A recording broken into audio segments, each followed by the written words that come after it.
Welcome. In this video, I'll show you how to create a segment here in Omnisend. All right, so first up, go ahead over to the left panel and click on Audience. Okay, and in here, gotta find segments. Click on it, wait for it to load, and once it loads, just go to the top right and click on Create a Segment. Wait for it to load. Now, once it loads, you can now then go ahead and choose your option. Okay, you could go ahead and create from scratch or select from one of the suggested segments or segment templates. Okay, so for example, we have here active email subscribers. So let's just go ahead and click on Customize.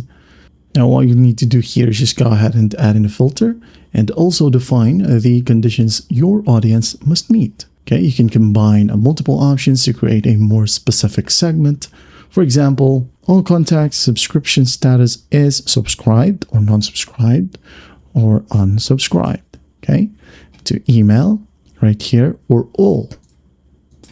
Then what you'll do, if you wanted to filter it out some more, you can go ahead and enter who right here and where. Now go ahead and add in a filter right here, and then we're going to find maybe the first name or last name, okay, or depending on the consent. So let's just go ahead and use last name, and it will be added right here, okay? And the last name, okay, is select from the drop down and just type down the specific last name that you want. For example, Alvarado, like so, and just tick on this option.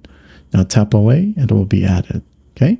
Now in here, who have maybe ordered or submitted product review at least once in total, and then the categories right here if you want to, and then once done, just click on Save and Show Contacts and save the segment as maybe active email subscribers or email subscribers who purchased something. Just for example, just hit on Save, wait for it, and your segment is now saved right here. There you have it. That is how you create a segment here in Omnisend. I hope this video helps, and I'll see you in the next one.